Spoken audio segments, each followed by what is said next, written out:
On peut enfin indiquer le principe des paris sur la valeur de la variable aléatoire ln.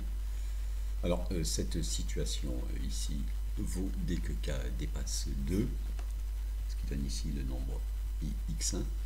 Alors, dès qu'on considère un nombre n plus petit que x1, il est forcément compris entre deux valeurs xk-1 et xk, parce que la suite xk est géométrique, de raison 1 sur p, donc elle tend vers l'infini quand k tend vers l'infini.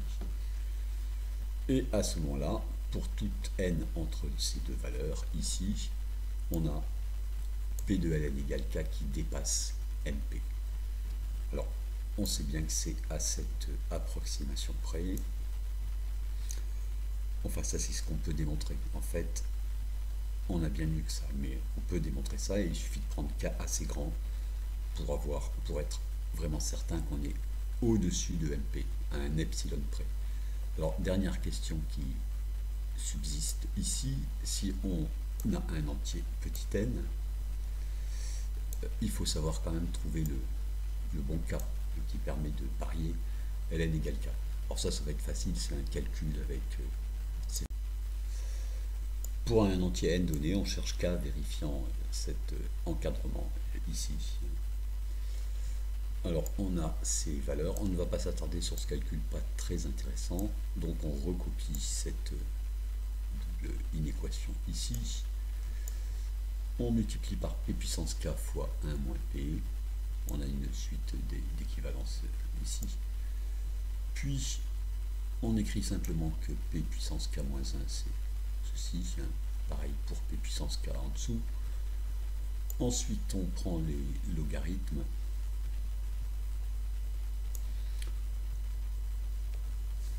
Alors, on a multiplié par n fois 1 moins p à gauche et à droite, avant de prendre les logarithmes. Puis, on obtient ceci en ajoutant simplement 1 ici et ici. Et ça veut dire exactement que si on prend k un entier, c'est la partie entière de cette expression. Donc on peut le réécrire comme ceci, tout simplement parce que ici on a un quotient de deux nombres négatifs, c'est un peu désagréable. Voilà, on l'écrit sous cette forme ici. On prend les logarithmes des inverses en haut et en bas. Et ça, c'est la valeur de k qui permet de parier sur ln. Et c'est une valeur bien plus précise que ce qu'on trouve dans la littérature. On rappelle qu'ici, on n'a qu'une fonction qui approxime p de ln égale k avec cette qualité d'approximation qui est mauvaise si k est petit. Alors, on va se rendre compte que ce qu'on a démontré, en fait, ce n'est pas plus que ceci. Et alors, ce vocabulaire de limite inf, ce n'est pas du tout le vocabulaire du lycée, on va traduire ça et en même temps le prouver. Alors, la bonne valeur de k sur laquelle faire un pari, pour ln, c'est celle-ci. On considère un nombre lambda strictement inférieur à mp, ici éventuellement très proche de mp. Ce qu'on va démontrer, c'est que il n'y a qu'un nombre fini de petit n tel que p de ln égale k de n est inférieur ou égal à lambda. Alors, cette expression ici tend vers 0, donc on peut considérer un nombre n1 assez grand pour avoir ceci. Et maintenant, quand petit n tend vers l'infini, k de petit n tend vers l'infini. Donc on peut considérer grand n assez grand pour avoir si petit n supérieur ou égal à grand n, k de n supérieur ou égal à n1. Et du coup, on a ceci. Et on a bien démontré que ces nombres ici sont en nombre fini, les petits n qui sont ici. Ceci est un résultat asymptotique, mais on peut, pour chaque valeur de lambda et de p, calculer effectivement n1 et grand n. Une autre observation est que le nombre fini ici, pour être très grand, en fait il est petit, c'est-à-dire pour une valeur de p, il faut vraiment chercher autour des xk des valeurs telles que P de Ln égale K de N, soit même inférieures à MP. Les vraies courbes P de Ln égale K, elles sont au-dessus des approximations sur l'intervalle xk-1 et xk. Encore un détail sur les très petits nombres d'observations. On a tracé ici à gauche en mauve la représentation graphique de P de Ln égale 0, c'est-à-dire c'est 1 moins P puissance n. Et jusqu'à présent, on n'a fait que des paris pour n plus grand que x1, qui est ici. Pensez que, contrairement à ce qu'on fait depuis le début, ici k vaut vraiment 2. Donc ici, c'est P de Ln égale 1, du moins une approximation. Et on avait défini ce nombre xk seulement pour k supérieur ou égal à 1. On peut définir x0, l'abscisse de ce point ici, et dire, ça agrandit un peu l'aire du pari, si n est entre x0 et x1, on parie que Ln égale 1. Et si n est plus petit que x0, on parie que Ln égale 0. Et ici aussi, c'est observable mais difficilement démontrable. Il y a un très petit nombre d'exceptions ici, qui donne une probabilité de gagner inférieure à petit mp. On a représenté ici la fonction fp, et aussi gpx donne f de px. On va regarder de près le cas p égale à 1,5, qui est un des rares cas où on peut facilement calculer le nombre mp. Un détail est que sur cette courbe, on peut lire toutes les valeurs de p de ln égale k, notamment ceci par exemple. Si n et k ici sont des petits nombres et grand N et grand K des grands nombres, la forme de l'approximation nous donne ceci. Par exemple, avec des valeurs simples, si p égale 0,1, multiplier petit n par 10, c'est ajouter 1 à k. Si p égale 1,5, on multiplie petit n par 2 pour ajouter 1 à k. Alors maintenant, on regarde le cas où p égale 0,5. Alors, l'abscisse de grand A ici vérifie cette équation, ce qui s'écrit encore comme ceci, en posant grand X égale.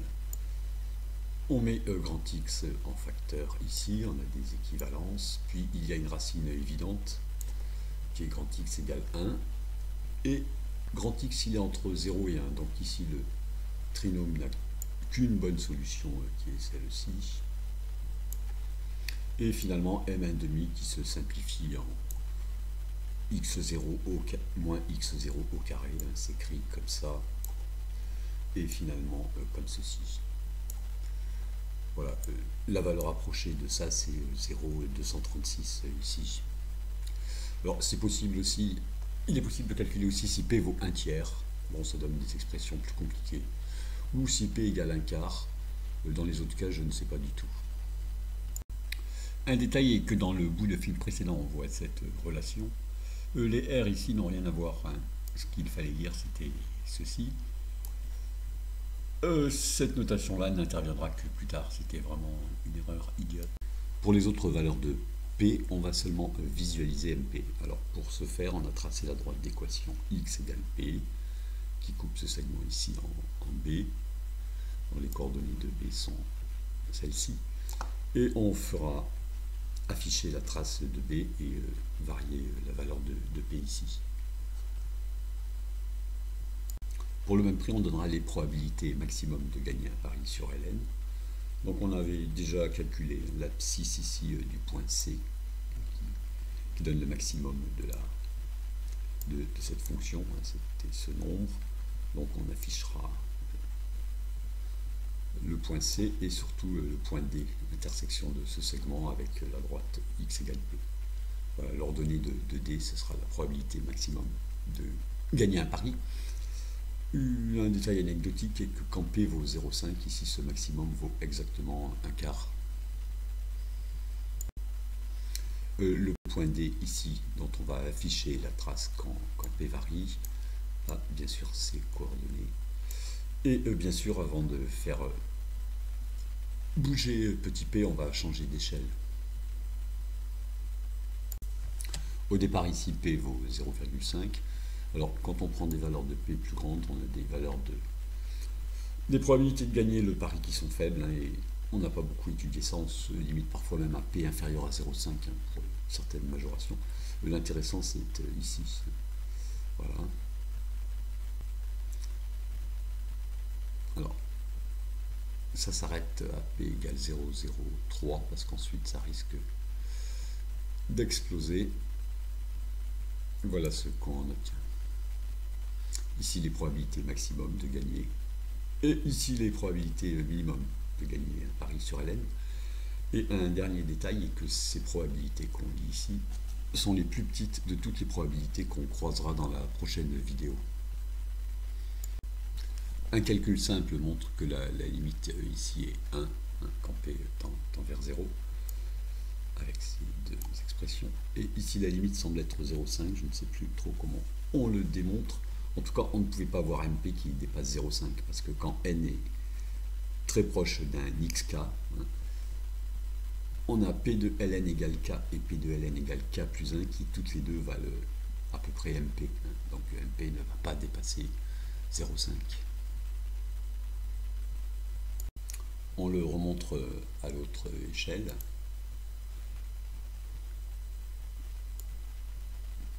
Voilà les grandes valeurs de P qui n'ont guère d'intérêt et les petites valeurs.